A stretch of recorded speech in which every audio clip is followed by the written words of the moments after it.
Hello, welcome you all to today's session. I'm very happy to meet you during this pandemic period on this virtual medium. I have been entrusted with the task of introducing an author with a work of fiction. As any presentation would have a title, my presentation is also titled as An Expatriate's Voice, an overview of Shaila Abdullah's Saffron Dreams. Before we get into the session, let me present my screen, my slides with you. Just a moment. Here we go. So title has already been introduced to you. Now,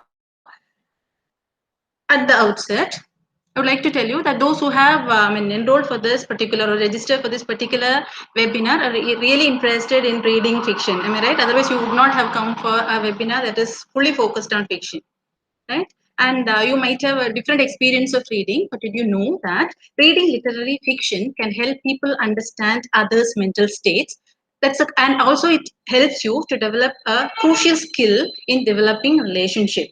So it makes you, in short, reading fiction can make you a better human being. Did you know that? The uses of fiction doesn't limit with these. There are also an umpteen number of benefits that you get out of reading books. The Chinese proverb rightly says that book is a garden that you carry in your pocket. It helps you to exercise your brain, it provides you knowledge and information, and it makes you a better person to converse with others, or it builds relationship, as I have already mentioned to you. It improves your concentration and focus, and it doesn't limit you with just the vocabulary that makes you a better speaker, but it also improves your writing skills. And it is also a very simple and free form of entertainment. It improves your creativity and it makes you a human being. Actually, hope you remember what Francis Bacon has said about reading. Reading maketh a full man, he said. By man, he doesn't mean only the masculine gender, but women too. So a better human being you can become by developing this habit of reading. It enriches your language and it improves your vocabulary, as I have already mentioned, that makes you a better speaker. Then it makes you think, it makes you ask questions, and it makes you, question everything that happens around you without, blindly accepting anything that comes on your way. And the picture shows you very clearly that books are a window that takes you to the world outside. It improves your memory, and like that it goes endless. The benefits of reading goes endless, and in short, I would say that it makes you empathize with the problems and the sufferings of the other. That makes you a better human being. That's above all very important. Being a social animal, you should know to empathize with the others. That makes you a better human being. So books do that, and I'm sure that the organizers of the seminar or the webinar knows this function of this much benefits that reading gives you. That is the reason why they have taken pain to arrange such a long day seminar introducing you to different types of fiction to you. With this words of introduction, let me get into the presentation of mine. The fiction of the RS, Shaila Abdullah's Saffron Dream. This is a writer and this is a work, and I'm going to introduce to you. Being literature students, you should always remember to pursue or to proceed reading the book by fixing it to the classification or the domain where it belongs. So when you approach Saffron Dreams, I would say that it can be read under these three domains. It can be studied as one of the diaspora literature or fiction. And to be more specific, it comes under trauma literature and it can also be read as a post 9/11 fiction. What all these terms mean, we are going to see in the coming slides. Now we'll go to diaspora. Diaspora is, I hope you all know that diaspora came from a Greek word diasporin, which means to disperse or to scatter. Literary works written by the authors living in a host country. People who leave their homeland and live in the host country, they write in English or in any language getting translated, is said to be a writing that belongs to the diaspora category, or a fiction written by a writer in a different country is said to be a diaspora fiction. It's an example of diaspora fiction. So, as the title slide shows you, I miss my motherland, I miss my mother tongue. So missing is one of the very common themes that you find in almost all the diaspora writings. And people leave their homeland will always suffer from that kind of a homelessness. And this maybe this migration or immigration to another country is willingly done, or sometimes it is for to earn the livelihood. People move to another country, so in that case it is a forced migration. Whatever, the diaspora literature always addresses issues like nationality, identity, culture, home, and homelessness. These are the common topics that you come across in diaspora literature. And it is a very, very broader term. So when you look at Saffron Dreams as today's fiction of the day, we have to limit it to Pakistan diaspora. Diaspora can be, diaspora can belong to any nations, and this particular fiction belongs to Pakistan diaspora because the writer Shaila Abdullah is from Karachi, Pakistan, and she is now settled in the United States. So when you look at Pakistan diaspora, of course there are many male writers, but the women writers, they captured the world's attention because Pakistan writers would be mostly Muslims, and they stay back at home while the men go out for work. So they, experience a kind of homelessness and kind of rootlessness more than that of men, and they need to address those issues by giving vent to their emotions by writing. So women writers got the attention of the world, and Pakistan diaspora writing came into, in a full-fledged way, it came into existence. So women writers, they always give in to their personal feelings, and it was almost the longing for their homeland that got expressed in almost all the diaspora writings of that period, and of this period actually. And though the problem being the same and the experiences being same, each writer, they have their distinct voice because they give their own personal anxieties and individual distress, which very much differ from one person to that of the another. So it's very creative, and it is very, very informative, and it gives you a knowledge about what a person undergoes in a foreign land, in an alien land. So Pakistan diaspora is the category under which our novel can be read.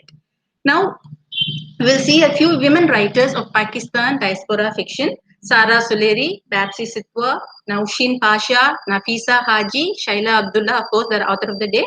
These are the very eminent women writers of the present century. And though you do not know the other names, I'm sure that you are familiar with Babsi Sidhwa because she's a very famous writer, and her Ice Candy Man is a much acclaimed novel, not only in Pakistan but even in India. And our MS University has prescribed it as one of the fiction in the post graduation studies. So you might be familiar with that, and it's even filmed. Amir Khan starring. I think Earth 1997 is the name of the movie, and you must be familiar with that. So we are going to see today Shaila Abdullah Saffron Dreams, which will tell you what diaspora fiction is, or it will give you some idea about what a diaspora fiction can be. Now I told you that this can also be, this Saffron Dreams can also be looked upon as a trauma literature. Trauma literature emerged as an offshoot of diaspora literature because diaspora literature always spoke of one suffering or the other, and the suffering is mostly as a result of the demise of their loved ones.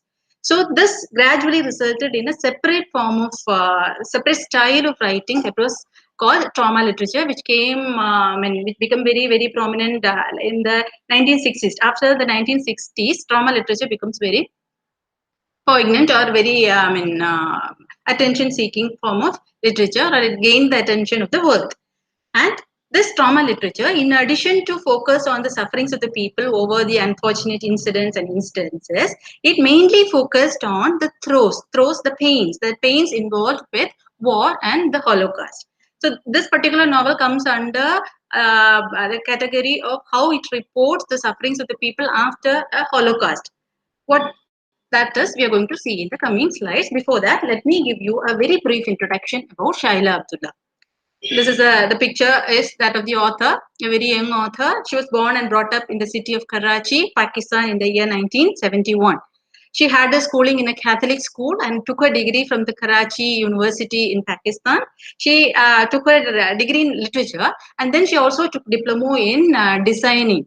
And she's equally good, not only in writing but also in designing. She's equally good. She has designed the cover page and the book covers for many prominent writers and authors, and websites also she has designed. And when you come to her personal life, you find her to be a very strong-willed person, an independent person. This is a rare quality that you find among Muslim women because men never allow them their freedom. But she's lucky enough to have a father who's very supportive and who gave her all freedom to pursue her own interests and lives. And so she could come up as she wants to be. And unlike many of the Pakistani women, she could choose her own husband, and she chose one of her best friend's brother, Muhammad, as her husband. And after the marriage, they moved to the United States in 1995. Now, when we come to her writing career, she started writing from her very young days. She was a very, very constant reader. Her rigorous reading has helped her to become a better writer. And she started writing articles for magazines and newspapers. And then she also wrote for small publications. She wrote for the newspapers also. And she also have designed several. I told you the book covers and all she designed. And after moving to the United States, she stopped writing for some time. Nearly 10 years, she was not able to write. Maybe she was busy with her marital life, looking after the family, but she stopped writing. And this hurt the father more than anyone else. He was very worried because the creative talent of his daughter is getting wasted. So he kept urging her to come back to resume writing, and she did do that. She came back and started writing, and there are several short stories that she wrote, and that were collected and published as Beyond Kayana Wall. And there are three children's fiction that she wrote: Rani in Search of a Rainbow, My Friend Suhanna, A Manual for Marco. These three are Rani and My Friend Suhanna and A Manual. These are the children's fiction. And she has written only one novel, that is her magnum opus, The Saffron Dreams, which was published in the year 2009. Now, any writer would be acknowledged by the awards that she gets, the accolades that she receives from the literary world. And Shaila Abdullah is an excellent writer. She bagged the name of an excellent writer through the awards that came on her way. The list of awards that has been shown in the slide is a proof of her eminent writing skill. She was a winner of Petra's Bukhari Award for English Language, Dolly Gray Children's Literature Award, Golden Quill Award. Like that, the names of the award goes endless. And not only for literature that she has got awards, but also for her design. Won several awards for her design works, including the Distinguished Achievement Award, Beacon Award from the Association of American Publishers. Like that, the award goes for literature as well as for designing. So she's a very, very creative person. Now we come to the very important part of today's session, the introduction to the novel Saffron Dreams. As I told you, this novel was published in the year 2009, and it is set in the backdrop of the Twin Tower attack, that is popularly known as the 9/11 attack, because it took place on 11th September. It's been called 9/11 attack. And the very, very attractive quality of the fiction is not, this is not a mere fiction where the imagination of the author, only works. This is based on a true story. It is a story of a Bangladeshi widow who lost her husband during this Twin Tower attack. And it was just 2 days before their first child was born. And her name was Barahin Ashrafi. So this lends authenticity to what the writer has presented in her book, The Saffron Dreams. So before getting into the novel, we should know the historical background. That will make you understand the novel better. So what happened on September 11, 2001? What happened was the terrorists, they hijacked 4 American flights and they attacked 3 places in America. First, they attacked the Pentagon in Virginia. Then the Airlines Flight 93 was crashed in Pennsylvania. And finally, 2 of the 4 hijacked planes attacked the south and the north towers of the World Trade Center in the New York City, New York. So what happened was the first flight attacked the southern tower, and people were so taken aback by such an unexpected attack. Soon, within 20 minutes of the first attack, the north tower was also attacked. And when both the towers collapsed, they also destroyed the neighboring buildings, killing more than 3,000 people in its course. So this was a much, an incident that that got the attention of the entire world. And this is a Holocaust that has been presented in almost all the novels that are written after this 9/11 period. They were called post 9/11 fiction. And Shaila Abdullah Saffron Dreams is, of course, one among the novels where, along with the fall of the Twin Towers, the protagonist's hopes, dreams also collapses with the falling of the tower. So this is the crux on which the novel spins the tale of the protagonist Arisa Elahi. Now we come to the major characters of the novel. Very limited characters are there, so it is very easy to read the novel. It's not at all a complicated novel. It gives you a very good reading experience. And the major characters are Arisa Elahi. She's the protagonist. She is the one who we meet from the beginning till the end of the novel. And her husband is Faison, and they have a child called Ryan, and she develops a short romance with a man called Saki. And very important characters are Arisa's in-laws, the father and mother-in-laws. These are the major characters that you come across in the novel Saffron Dreams. Now we move to the plot. As I told you, it's a vibrant novel and it chronicles the life journey of the protagonist Arisa Elahi from her home in Karachi to that of the United States. And she had a kind of an okay childhood. Her father was very loving and supportive, true to that of the writer. He was very, very supportive to all that the daughter does, but the mother was a little indifferent. She develops a kind of an affair with a man called Jalal, and she abandons the family. And being the eldest daughter, the entire household becomes a responsibility of Arisa Ilahi. She never relents, she takes it up willingly and runs the family.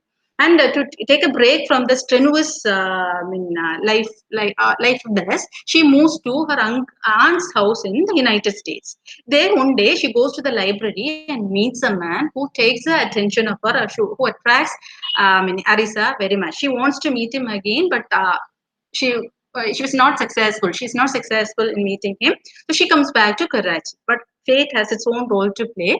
One of the matchmaker called Tehmina Bua brings the alliance of the same man to her, and they get married. And after marriage, Faison and Arisa, they move to the United States. And when you look at the character of Faison, he's a very loving, handsome guy. He's a well-educated person, but he has undertaken a project on writing a novel called. He undertakes to write a novel, and in order to find time for writing the novel, he works as a waiter in the World Trade Center. Soul Searcher is the title of the novel that he is trying to right, he's on the process of writing, and in order to find time, he works only as a waiter in the World Trade Center, so that the rest of the time he can invest in writing. And they have a very happy marital life. They live, they dream about a beautiful life together. And as a result of a blissful marriage, Arisa Ilahi gets pregnant, and she hopes for a better life. It is, uh, it is during this time that the tragedy strikes full swing.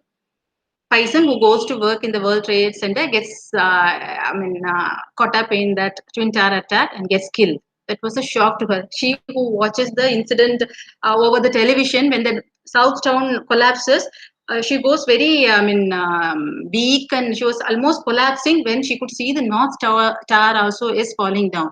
This collapses her and affects her psychology too much that she couldn't sleep, and she cries, and she becomes a neurotic person, not able to digest what has happened to her life. She doesn't know how she is going to bring up a child.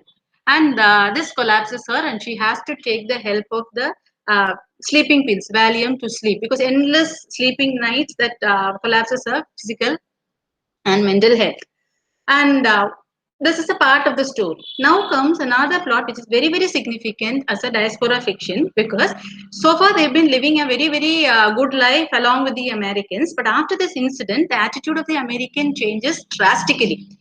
All the Muslims were looked upon as terrorists, and the people become very hostile. They become very rude towards the Muslim. And you know, the Muslim women, they have the habit of covering their heads. Either they use a headscarf or they use a burqa. So people who wear this burqa are people who, hold on to this cultural practices are discriminated by the Americans, because they believe that every Muslim has a role to play in the attack, which was a shock to them. So far, they believe that they are invincible, nobody can touch them. But this attack has proved that shattered the hopes of the Americans, and they were so vengeful towards the Muslim. So this was the reason why, not only the loss of a husband that disturbs her and affects her, but also the attitude of the fellow human beings who were so friendly to her till the previous day have turned to be the, enemies the next day. She's not able to digest the fact. She gives, Shaila Abdullah brilliantly portrays the hostility or the kind of a hatred that the Americans have for the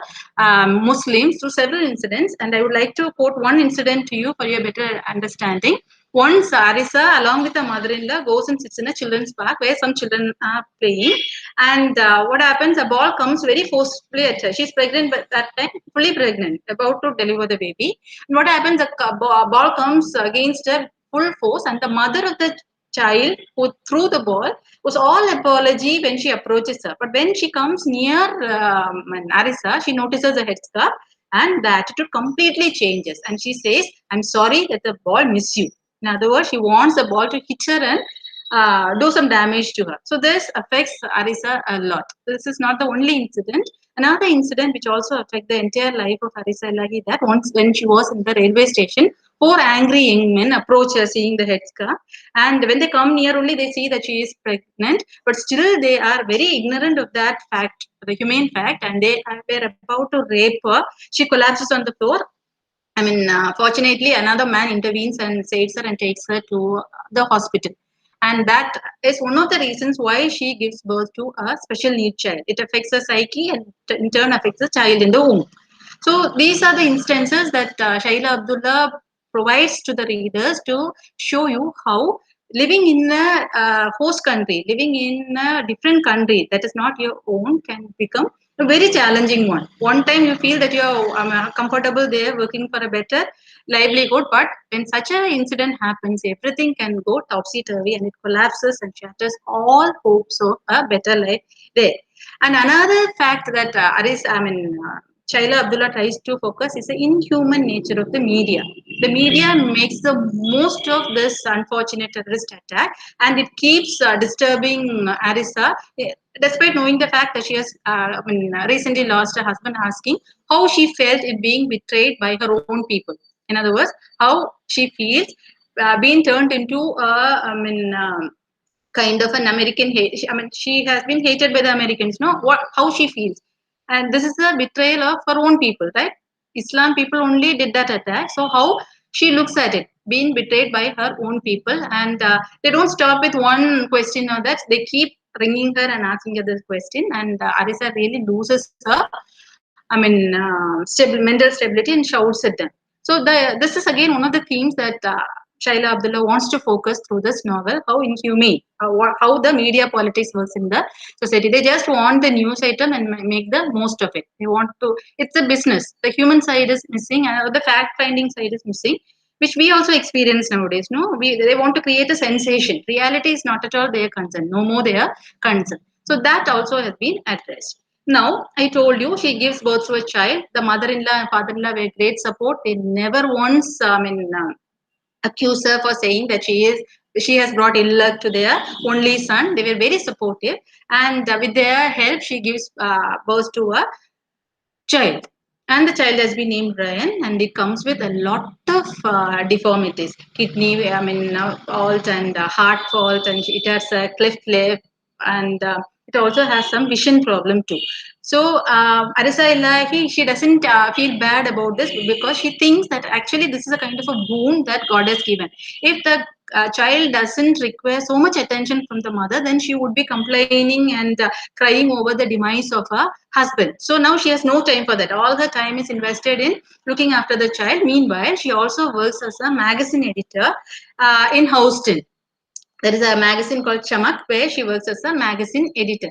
Actually, her financial condition is quite good. The family helps. The mother alone is of no help, but everyone, the mother-in-law, father-in-law, and her husband, and the father and family were very supportive. And she need not go for work, but she wants to work and be a very a full-fledged woman. So she goes and works as a magazine editor in Chamak, Houston.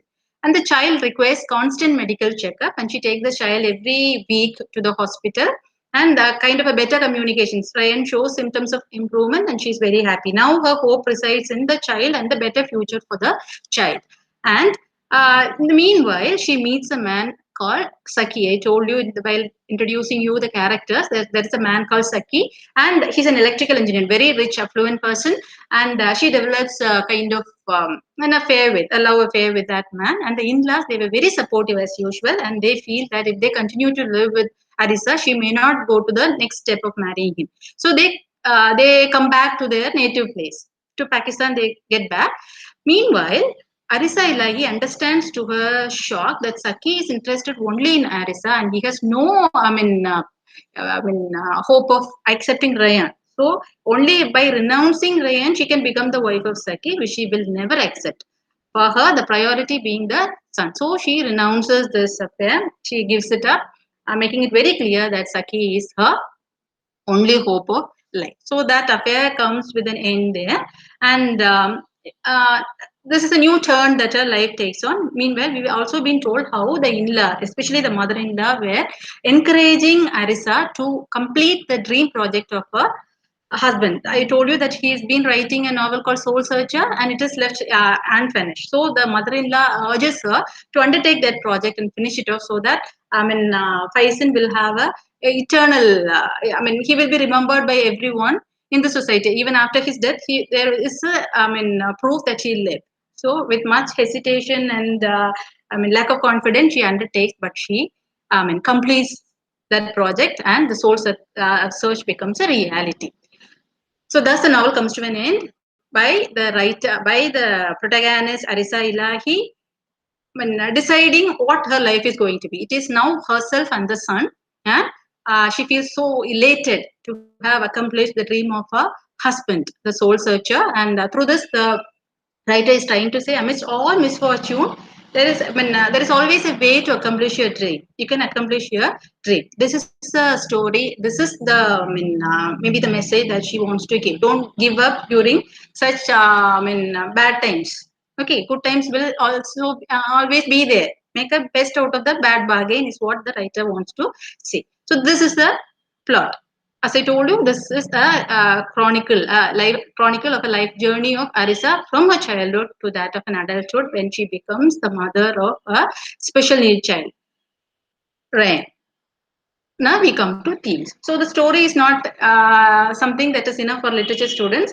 And those who are interested to pursue this particular novel for their research, we should know something more in depth about the novel. So when we come to the themes part of the novel, we know that the novel deals with the impact of the Holocaust. The Holocaust I mentioned is a 9/11 incident, September 11th, 2001. The Twin Tower of America got collapsed. So this deals with the impact of the Holocaust, how it affects the Pakistanis living or the Muslims living in the United States. Then there is a struggle for survival. So the entire story is actually the struggle that the protagonist Arisa Ilahi undertakes in her life. At the childhood, the mother deserts her, so she struggles to build the home together. And then after the marriage, when she was hoping to have a very good, happy life with that of her husband, he also lives in the middle, giving her all the responsibility of bringing up a special need child all by herself. Then we find racism, how the Americans treat the Muslim. We know that the white and the black or the brown skin, there is always conflict. And in addition to that, this attack also made it worse. It made the Americans look at all Muslims as terrorists. This is one among the themes that you come across. Then the psychological trauma. As I told you, how the fall of the Tar and the death of the husband affects Hadisa Elahi, the protagonist, and she has to get medical treatment to overcome that trauma. So it can also be one of the themes. Then media politics, how media, celebrates this terrorist attack and aggravates to this problem of racism. Then nostalgia for home. When you are very comfortable in a foreign country, even in a foreign country, you don't feel much. But when the misfortune affects, then the longing for home becomes more.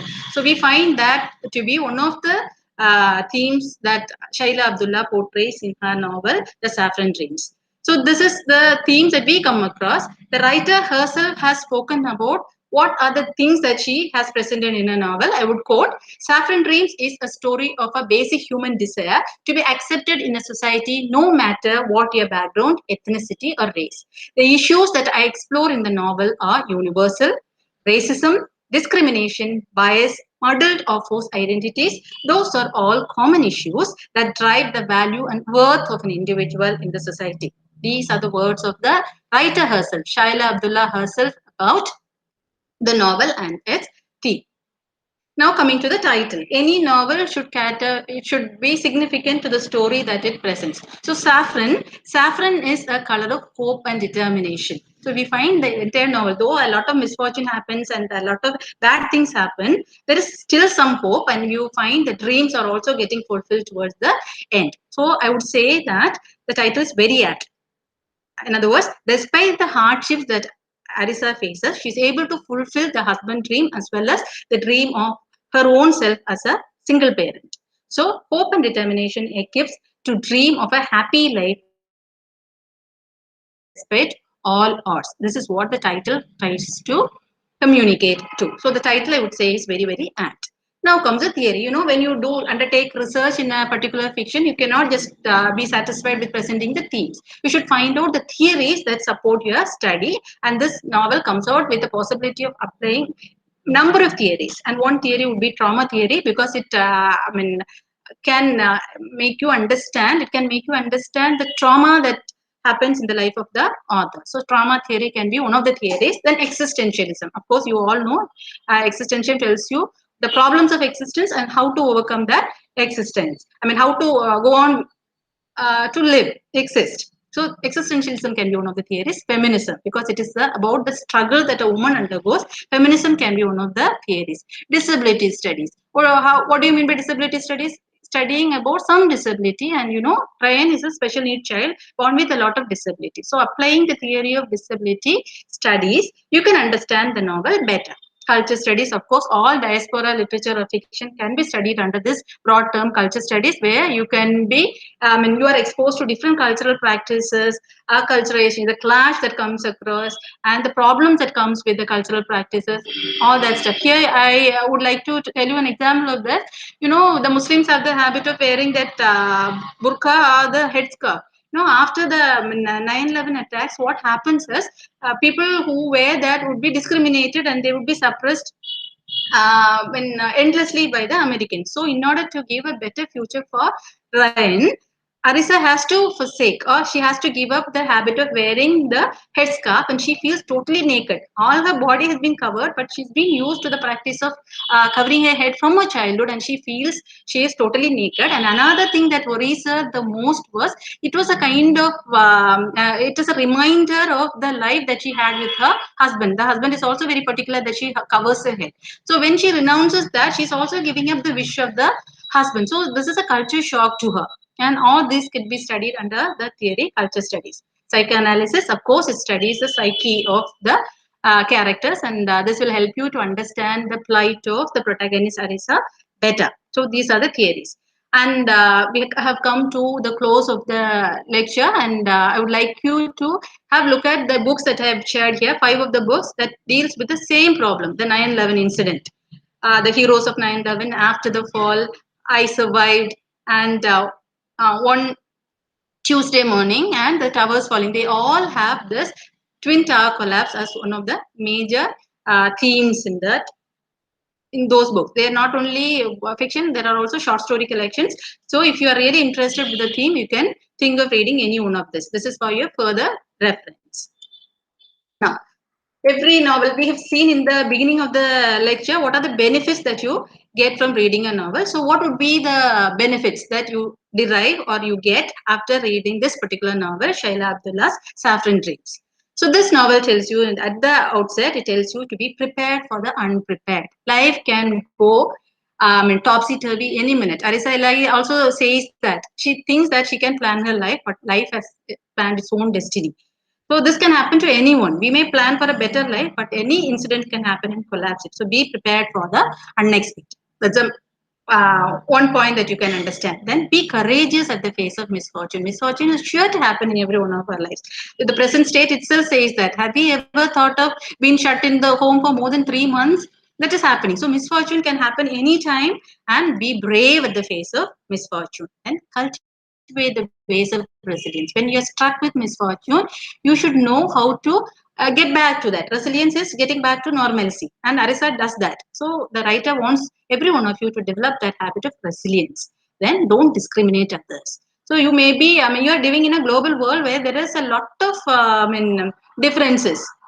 You are having a mosaic culture. People of different ethnicity and beliefs are there in this world. So have some, tolerance and be very good to them. Don't discriminate others owing to their race, color, or ethnicity. And find pleasure in fulfilling your loved one's dream instead of crying off. So when you come across the loss of your loved one, don't be, shattered with thinking about what all you have lost. In spite of that, you can do a lot more by fulfilling what they wanted to fulfill, and thereby you can achieve their dreams on their behalf. So this is the best thing that you can do. Arisa did that by completing the novel Soul Searcher, and above all it tells you how important it is to be human.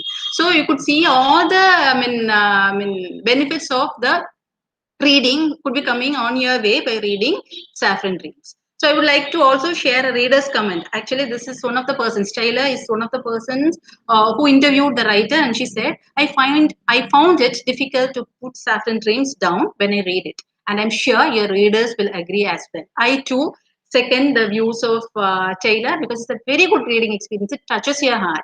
So I would recommend you to read the novel without fail. Now we have come to the close of our session, and I would like to end this session with an end note to enhance your habit of reading. My request is to enhance your habit of reading and find out while reading or after reading out, you find out whether you are able to get some new idea. What does where you be able to think while reading, what happens, how it happens, and was it true or not. And above all, you should know what to accept and what to ignore. And you should find some interest in reading novels. It should not be out of any compulsion. It should come naturally to you, and you should enjoy it. Then you should also develop that quality. Good reader use text features to help them see what is important. So, what is the important message that you would like to get out of the reading? You should be able to derive. If you do that, then you are a good reader. You qualify to be a good reader. If you haven't experienced any of these things mentioned in the slide, then it's high time that you develop that. Try to cultivate the habit of reading, a serious reading, whereby you gain a lot. You become a better human being. You become a better person to understand others' feeling. You will become a better, converse, one who can converse better, one who can write better, one who can see the world in a better way. This is an objective of conducting this or organizing this webinar, and this is again my humble attempt to tell you how you have to develop this habit of reading. And Shaila Abdullah's Saffron Dreams would be a very ideal book that you can nourish reading, enjoy reading, and gain some knowledge reading. And with this note, I would like to conclude my presentation. Thank you very much.